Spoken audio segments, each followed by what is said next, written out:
চলো আজ আবার আমরা গ্রামার নিয়ে আলোচনা শুরু করি।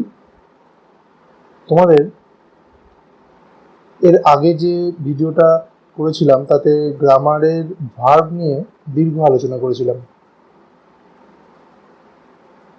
ভার্বের কতটুকু অংশ করেছিলাম মনে আছে? বি ভার্ব পর্যন্ত আলোচনা আমরা করেছিলাম এবং আমি এটাই বলেছিলাম যে আমাদের উদ্দেশ্য হচ্ছে টেন্সটা ভালো করে শেখা। আমরা যদি একবার টেন্সটা খুব ভালো করে শিখে নিতে পারি তাহলে কিন্তু আমাদের কোনো সমস্যা আর হবে না, বিশেষ করে ইংরেজি বিষয়ে। কারণ এই টেন্স ইংরেজি গ্রামারে একটা অত্যন্ত গুরুত্বপূর্ণ একটা বিষয়। কিন্তু টেন্সে যাওয়ার আগে আমাদের যে সিঁড়ি বেয়ে যেতে হবে সেই রাস্তাটাকে আগে সুগম করে নিতে হবে। তার জন্য প্রথমে আমরা পার্সন করেছি। নাউন প্রোনাউন অর্থাৎ পার্টস অফ স্পিচের যে অংশগুলো আমার সবচেয়ে বেশি গুরুত্বপূর্ণ সেগুলো কিন্তু আমি অলরেডি করেছি। তোমরা যদি না দেখে থাকো আরেকবার সেই ভিডিওগুলো দেখে নেবে। আর আজকে যে অংশটা করব, ভার্বের যে পরবর্তী অংশের দিকে আমি এগোবো এখন, সেটা অত্যন্ত একটা গুরুত্বপূর্ণ বিষয়। সেটা হলো ভার্বের ফর্মস, অর্থাৎ একটা ভার্ব কত রকমের হতে পারে এবং সময়ের সাথে সাথে সেটা কিভাবে পাল্টাতে পারে সেই ফর্মটাই তোমাদের আজকে চেনাবো। খুব ভালো করে মন দিয়ে তোমরা দেখো যে ভার্বের ফর্ম ঠিক কত রকম হতে পারে, তার উপর নির্ভর করবে কিন্তু আমাদের পরবর্তী ধাপে এগোনো। চলো দেখে নাও, চলো খুব ভালোভাবে দেখে নাও বিষয়গুলো। ভার্ব ফর্মস,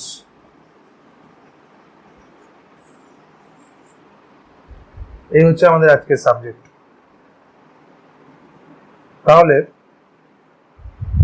সবার প্রথমে তোমরা একটা জিনিস মাথায় ঢুকিয়ে নাও, ভার্ব ফর্ম প্রধানত তিন রকম।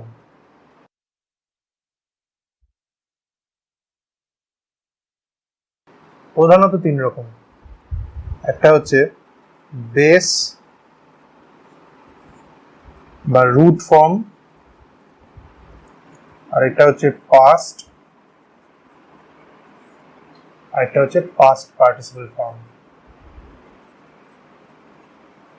আমি আসবো এক এক করে উদাহরণ দিয়ে তোমাদের বোঝাবো প্রত্যেকটা বিষয়। পাস্ট পার্টিসিপল ফর্ম, এই base form, past form, past participle, এই তিনটে ফর্ম কিন্তু প্রধান। তাহলে পরবর্তী যে আলোচনাগুলোই আমরা যাব সেই আলোচনায় আমরা এত বড় কথাগুলো বলবো না, শুধুমাত্র V1, V2, V3 শর্টে কিন্তু এই তিনটে বিষয় বলবো। এবার বলে রাখি, ভার্ব ফর্মের মধ্যে আরো দুটো ফর্ম রয়েছে, সেটাও কিন্তু তোমাদেরকে জানতে হবে। একটা হলো এস বা ইএস ফর্ম, আরেকটা হলো প্রেজেন্ট পার্টিসিপল ফর্ম।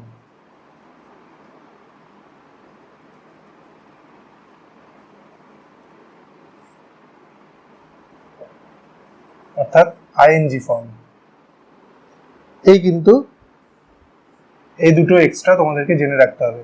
আমি এই দুটোর নাম দিচ্ছি, এটার নাম দিচ্ছি V4, আর এই প্রেজেন্ট পার্টিসিপল যেটা সেটার নাম দিচ্ছি V5। খুব ভালো করে নোট করবে কিন্তু যে বিষয়গুলো আমি লিখছি বোর্ডে। এবার বলি, এই যে বেস ফর্ম বললাম, সেই বেস ফর্মটা কি ভালো করে দেখো।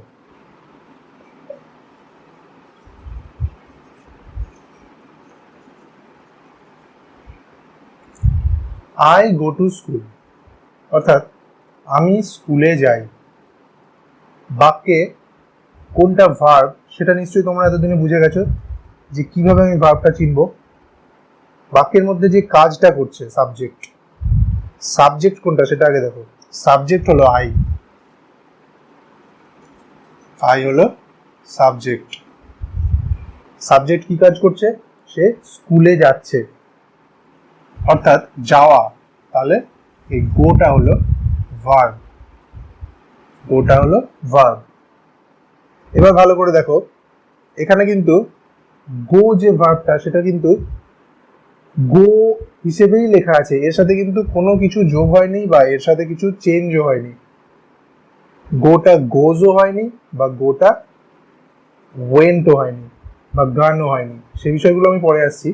সুতরাং এটাই হলো গো এর বেস ফর্ম বা প্রেজেন্ট ফর্ম। তাহলে এটা V1 ফর্ম।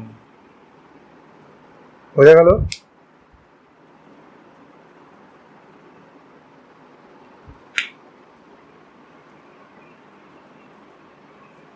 V1 হচ্ছে গো। আমরা পরপর লিখবো, V2 কি, V3 কি, V4, V5টা উপরে লিখছি, এখানে জায়গা নেই বলে। পরপর লিখবো, পরপর তোমাদের দেখাতে দেখাতে যাবো। এবার দেখো, এটা গেল ফার্স্ট পার্ট, অর্থাৎ ভার্বের প্রেজেন্ট ফর্ম বা বেস ফর্ম। এবার আমি আসি আমার পার্ট 2-তে, অর্থাৎ V2-তে ফার্স্ট ফর্মে কি।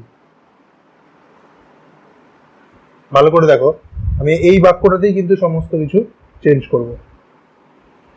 গো এর পাস্ট ফর্ম কি? ওয়েন্ট। তাহলে আমি এখানে গোটাকে মুছে দিয়ে ওয়েন্ট লিখে দিচ্ছি।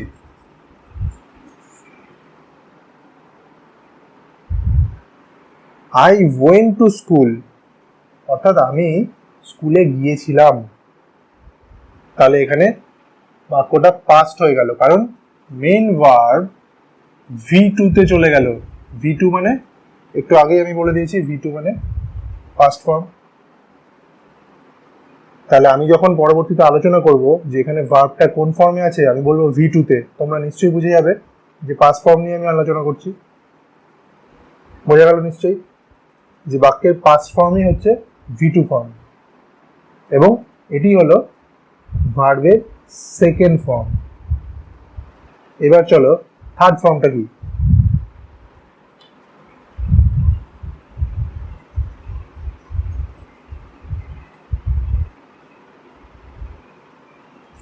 V2টা আমরা পেয়ে গেলাম went.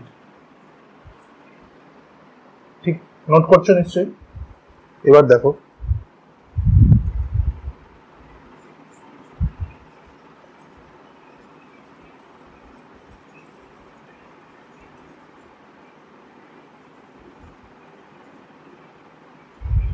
I have gone to school। এখানে গান কথাটা ব্যবহার করা হলো, অর্থাৎ এটাই হলো ভার্বের থার্ড ফর্ম। বোঝা গেল? এই যে third form, past participle form.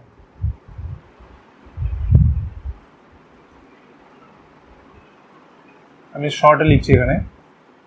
আর থার্ড ফর্ম কখন ব্যবহার করা হয়? তার ঠিক আগে এই হ্যাভ অথবা হ্যাজ বসবে। এখানে হ্যাজ বসবে না, কারণ এখানে ফার্স্ট পার্সন বসে আছে। সবসময় থার্ড পার্সনের সাথে, থার্ড পার্সন সিঙ্গুলার নাম্বারের সাথে সবসময় হ্যাজ, এবং তারপরেই ভার্বের থার্ড ফর্ম বসবে। আর ফার্স্ট পার্সন সিঙ্গুলার নাম্বারের পরে হ্যাভ, তারপরেই থার্ড ফর্ম। অর্থাৎ হ্যাভ আর হ্যাজ এর পরেই কিন্তু ভার্বের এই থার্ড ফর্মটা বসছে। মনে থাকবে? তাহলে আমরা V3 পেয়ে গেলাম, গান। এইবার দেখো, আমরা কিন্তু প্রধান তিনটে যে পার্ট, প্রধান তিনটে যে ফর্ম, সেটা কিন্তু পেয়ে গেলাম ভার্বের। Base form, past form, past participle form. বোঝা গেল?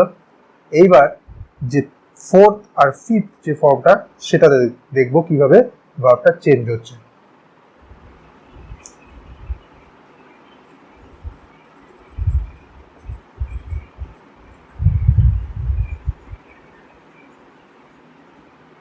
বাক্যটা কি লিখলাম?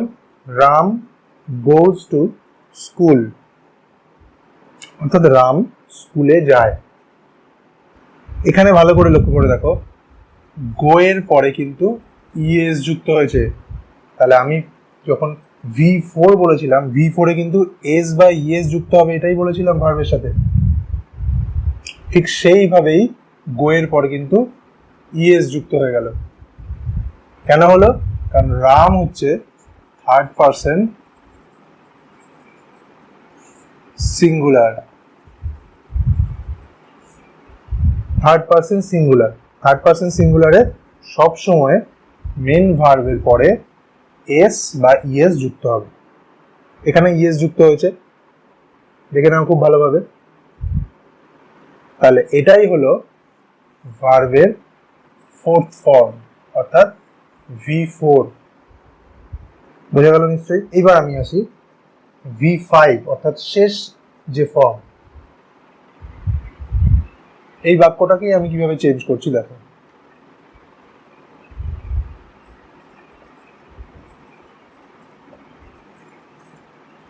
আমরা এর আগের আলোচনায় কন্টিনিউয়াস টেন্স নিয়ে আলোচনা করেছিলাম, এবং সেই আলোচনা যখন করেছিলাম তখন কিন্তু আমরা বাক্যের স্ট্রাকচার সম্বন্ধেও কিন্তু বিস্তারিত জেনেছি, যে কন্টিনিউয়াস টেন্সের সময় বাক্যের স্ট্রাকচারটা ঠিক কিরকম হবে।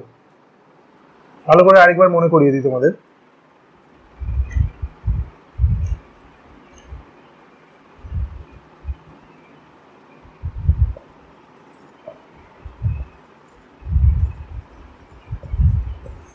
কন্টিনিউয়াস টেন্সের সময় সাবজেক্ট বসছে, তারপর বি ভার্ব, তারপর মেন ভার্ব, এবং এটি V1 ফর্মে বসবে, তার সাথে আইএনজি যোগ হবে, তারপর বাকি অংশটা অর্থাৎ অবজেক্ট পার্টটা বসবে। এটা হচ্ছে কন্টিনিউয়াস টেন্সের স্ট্রাকচার। বোঝা যাচ্ছে? আমি কিন্তু এখানে V1 লিখলাম, ভালো করে দেখো। অর্থাৎ এই যে বাক্যটা সেটার দিকে লক্ষ্য করো, এখানে সাবজেক্ট রাম, সে কি কাজ করছে? সে স্কুলে যাচ্ছে, অর্থাৎ একটা কাজ কন্টিনিউ হচ্ছে। কি কাজ কন্টিনিউ হচ্ছে? যাওয়াটা, অর্থাৎ এই গোটা, গো বা যাওয়া, এই কাজটা কন্টিনিউ হচ্ছে। সেটা আমরা কি করে বুঝলাম? কারণ গো এর পর আইএনজি যুক্ত হয়ে আছে। তাহলে এই গো এর পর যে আইএনজি যুক্ত হয়ে গেল, এটাই হয়ে গেল ভার্বের ফিফথ ফর্ম, V5। বোঝা গেল? এটাকে আবার আইএনজি ফর্মও বলা হয়, আবার অনেকে প্রেজেন্ট পার্টিসিপল ফর্মও বলে। তোমাদের যা খুশি তোমরা বলতেই পারো। আমি V5 হিসেবে তোমাদেরকে ডিনোট করবো সবসময়, যাতে তোমাদের পরবর্তীতে বুঝতে সুবিধা হয় এবং আমার পড়ানোটাও সহজ হয়, এটা যেন মনে থাকে। এবার দেখো, এখানে তো V5 তোমরা বুঝে গেলে যে মেন ভার্বের সাথে আইএনজি যোগ হয়ে গেল, এবং অবশ্যই বেস ফর্মের সাথে আইএনজি যোগ হবে। ভার্বের বেস ফর্ম যেটা, অর্থাৎ এখানে গো আছে, এই গো হচ্ছে বেস ফর্ম, তার সাথে আইএনজি যোগ হবে। এই ধরনের ফর্মে V5 এ কখনো কিন্তু গোটা ওয়েন্ট হয়ে যাবে না বা গান হবে না, অলওয়েজ বেস ফর্মের সাথে। এইবার এখানে ইজ কেন লিখলাম তোমরা খুব ভালো করে জানো বিষয়টা। আমি যখন তোমাদের পার্সন নিয়ে আলোচনা করেছিলাম, যে থার্ড পার্সন সিঙ্গুলার নাম্বার যদি থাকে সাবজেক্ট, এখানে রাম যেমন থার্ড পার্সন সিঙ্গুলার নাম্বার, সেক্ষেত্রে বি ভার্ব, এই ইজ হচ্ছে বি ভার্ব। আমি এর আগেও বলেছি বিষয়টায় যে বি ভার্বের আমার কখন আনতে হবে, আমাকে বাক্যে বি ভার্বে আমাকে তখনই আনতে হবে যখন বাক্যে মেইন ভার্ব একা কোনো কাজ করতে পারছে না, অর্থাৎ সাবজেক্ট যে কাজটা করছে সেই কাজটা পুরোপুরি আমাদেরকে বোঝাতে সক্ষম হচ্ছে না একা মেন ভার্ব। সেই তখনই বি ভার্বকে কিন্তু মেন ভার্বকে সাহায্য করতে আসতে হচ্ছে। এখানে যেমন কাজটা কন্টিনিউ হচ্ছে, এই কন্টিনিউয়েশন বোঝাতে বি ভার্বকে কিন্তু আসতে হয়েছে। বোঝা যাচ্ছে বিষয়টা?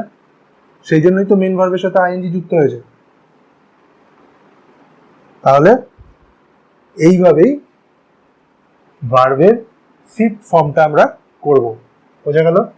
কয়েকটা ভার্ব ফর্ম তোমাদের দেখিয়ে দিই। এবং আশা করছি তোমরা এতদূর বুঝতে পারছো। যদি বুঝতে না পারো ভিডিওটা আবার দেখো, বারবার দেখো, এবং আমি বোর্ডে যে বিষয়গুলো লিখছি সেই বিষয়গুলো কিন্তু তোমরা খাতায় নোট করবে অবশ্যই, নাহলে কিন্তু ভুলে যাবে। যেমন কয়েকটা ফর্ম দেখে নাও, আরেকটা বাক্য দিই বুঝে, তাহলে আরো ভালো হবে।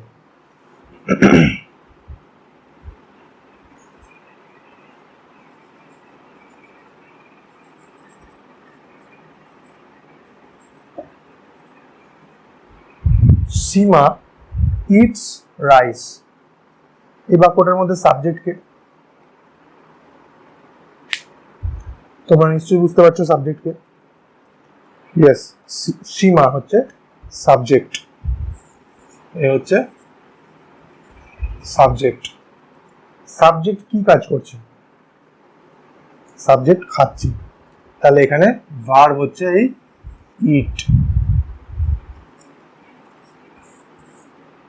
বাকি অংশটা অবজেক্ট, এটা নিয়ে আমাদের এখানে আলোচ্য বিষয় না, আমরা এই দুটো নিয়েই থাকবো এখন। এইবার দেখো, এর আগে যে আলোচনাটা করলাম, ভার্বের বেস ফর্মের সাথে এস বা ইএস যুক্ত হয় কখন? যখন থার্ড পারসন সিঙ্গুলার নাম্বার থাকছে। এখানে সীমা কিন্তু থার্ড পারসন সিঙ্গুলার নাম্বার, তাই এখানে ইটস আমি লিখলাম। আবার আমি ইট কখন লিখবো?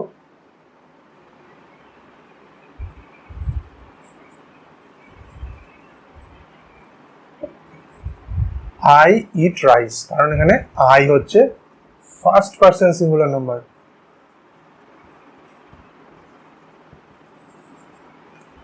আর এখানে সীমা হচ্ছে থার্ড পারসন সিঙ্গুলার নাম্বার।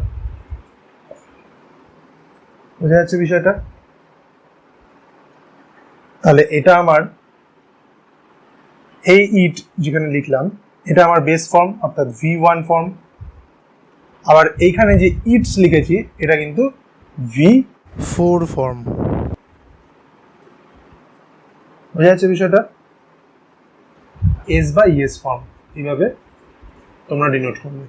আমি জাস্ট বলতে সুবিধা হবে সেই জন্য আমি এইভাবে শর্টে ডিনোট করছি, V1, V2, V3, V4, V5 বলে। এইবার দেখো, আমি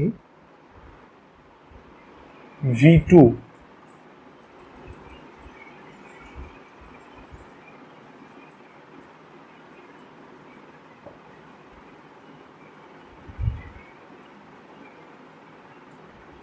she ate rice yesterday। খুব ভালোভাবে তোমরা বুঝতে পারছো এখানে ভার্বের কিন্তু পাস্ট ফর্ম হয়ে গেছে, কারণ ইটের পাস্ট টেন্স হচ্ছে এট। তাহলে এখানে আমরা V2 এর ব্যবহার করলাম। আর একটা বিষয় এখানে খুব গুরুত্বপূর্ণ, আমি যেহেতু V1 ব্যবহার করার সময় বা প্রেজেন্ট বা বেস ফর্ম ব্যবহার করার সময় মেন ভার্বের সাথে এস বা ইএস যুক্ত করেছিলাম, থার্ড পারসন সিঙ্গুলার নাম্বার ছিল বলে, কখনোই কিন্তু পাস্ট ফর্ম বা V2 ব্যবহার করার সময় তার সাথে এস বা ইএস ভুল করেও কিন্তু কেউ লিখবে না। শুধুমাত্র ভার্বের পাস্ট ফর্মটাই করতে হবে। যদি এস বা ইএস লিখে দাও তাহলে কিন্তু মারাত্মক ভুল হয়ে যাবে, কখনোই কিন্তু এটা লেখা যাবে না। এই বিষয়টা যেন মাথায় থাকে তোমাদের। তাহলে বোঝা গেল, এটা গেল V2 ফর্ম অর্থাৎ ভার্বের পাস্ট ফর্ম। V3 ফর্ম দেখাচ্ছি তোমাকে।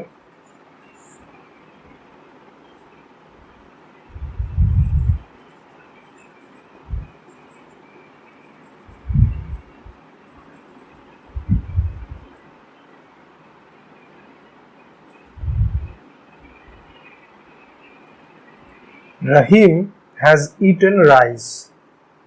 এখানে এই ইটেন হলো past participle form of it, অর্থাৎ এটাই হলো V3 ফর্ম। আমি যখন তোমাদের ফর্মটা বোঝাচ্ছিলাম তখন কিন্তু একটা কথা ভালো করে বলেছিলাম, ভালো করে মনে করে দেখো। যখন আমি পাস্ট পার্টিসিপল ফর্ম ব্যবহার করব অর্থাৎ ভার্বের থার্ড ফর্ম বা V3 ফর্ম যখন ব্যবহার করব, তখন তার আগে হ্যাজ বা হ্যাভ এই দুটো বসবে, এই দুটো শব্দ বসবে, হ্যাজ বা হ্যাভ। সেটা সবসময় সাবজেক্ট অনুসারে বসবে। মনে থাকবে? আমি হ্যাজ হ্যাভ নিয়ে পরবর্তীতে আরো আলোচনা করব, পৃথক একটা ভিডিও বানাবো।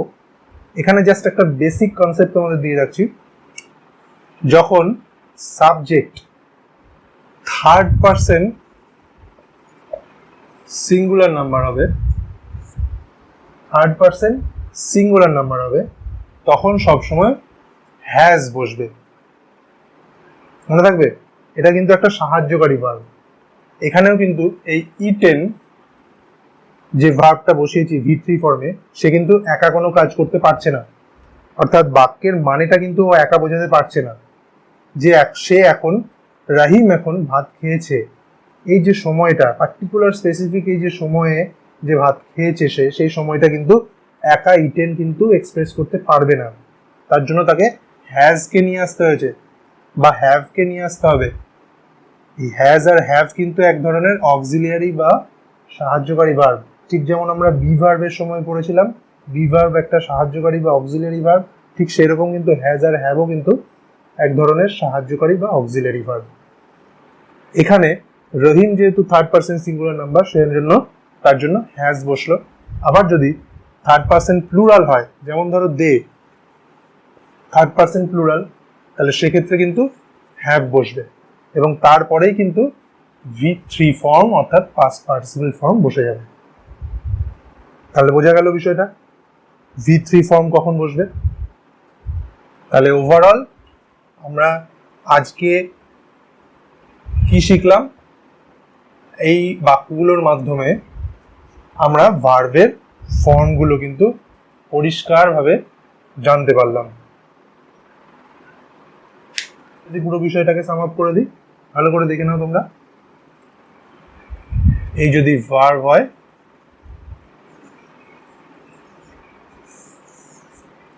তাকে আমরা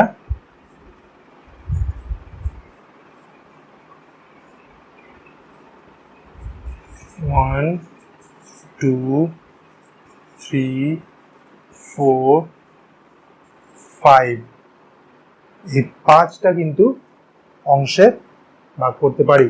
অর্থাৎ ভার্বের ফর্মের এই পাঁচটা অংশ কিন্তু আমরা পেয়ে গেলাম। একটা হচ্ছে প্রেজেন্ট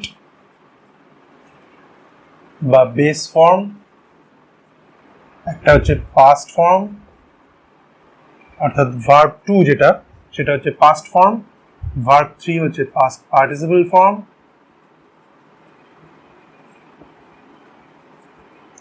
ভার্ব 4 হচ্ছে এস বা ইএস ফর্ম, ভার্ব 5 হচ্ছে প্রেজেন্ট পার্টিসিপল,